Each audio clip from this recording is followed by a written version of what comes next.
আমার প্রশ্নটা হলো যে এই গভর্নমেন্টের পক্ষপাতী হওয়ার দরকারটা কি? এখানে আমি আসি, আরেকজন আসুক বা আরেকজন আসুক, সবাই তো ওনাদেরই লোক। এখানে যেই আসুক তাদেরকে ওপেন আর্মে ওয়েলকাম করা উচিত। ওনাদের কেন পক্ষ থাকবে? স্পোর্টস অ্যাডভাইজারের বা কেন পক্ষ থাকবে এটা ভেরি এভিডেন্ট। আমাদের বিসিবি প্রেসিডেন্টই বলেছেন যদি স্পোর্টস অ্যাডভাইজার চান তাহলেই উনি ইলেকশন করবেন।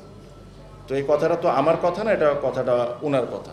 আর সত্যি কথা বলতে আমি এমন একটা কালচার তৈরিও করতে চাই না যে আমার অপোনেন্ট যে তার ব্যাপারে আমার জোর করে খারাপ কথা বলা জাস্ট বিকজ আমি ইলেকশন করতেছি। আমি ওই ধরনের ছেলেও না, আমি ধরনের কথাও বলতে পছন্দ করি না। সেকেন্ড যে বিষয়টা হলো যেটা আমার জন্য মানে আমি খুবই অবাক হয়েছি, আপনি স্পোর্টস অ্যাডভাইজার বলেন, ক্যাবিনেট সেক্রেটারির থেকে ওনার অফিস থেকে ডাইরেক্টলি চিঠি যাওয়া।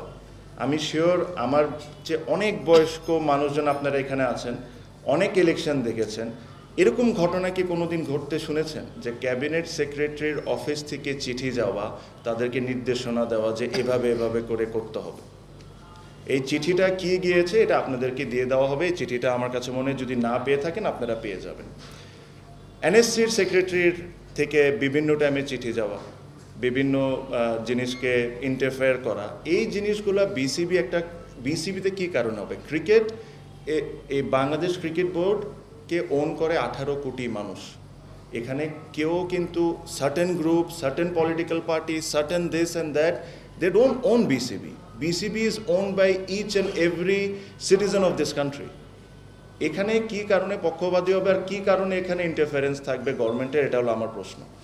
এই গভর্নমেন্টটা যখন দায়িত্ব নেয়, এই গভর্নমেন্টের অনেক কিছু কাজের সাথে একটা অনেক বড় কাজ ছিল রিফর্ম করা বা একটা এক্সাম্পল সেট করে দেওয়া ভবিষ্যতে যারা আসবে তাদের জন্য।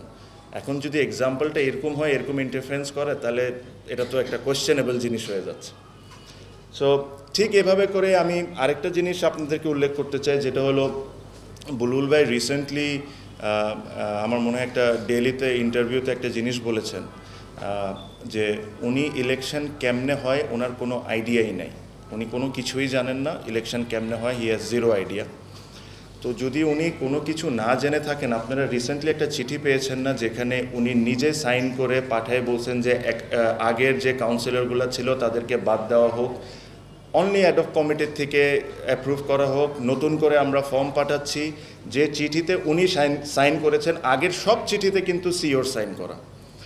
কনস্টিটিউশন হিসাবে যতটুকু আমি জানি, যদি ভুল হয়ে থাকে প্লিজ আমাকে জানাবেন, কনস্টিটিউশন হিসাবে উনি ইলেকশন কমিশন গঠন হওয়ার পর থেকে উনি কোনো ধরনের কোনো চিঠিতে সাইন করতে পারবেন না।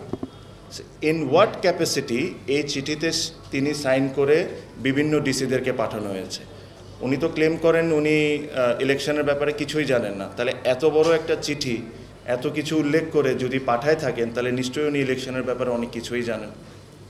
সো আমার কাছে মনে হয় যে এই নোংরামিটা আমাদের করার দরকার নেই। আমি সবসময় একটা কথা বললাম, cricket is for all, cricket is not for any individual, it is not belongs to a particular political party, it belongs to Bangladesh. Election হবে ফেয়ার ইলেকশন হবে, এখানে কোনো ধরনের কোনো পক্ষপাতী থাকবে না, কোনো ধরনের কোনো গভর্নমেন্টের ইন্টারফারেন্স থাকবে না, এটাই আমরা আশা করি।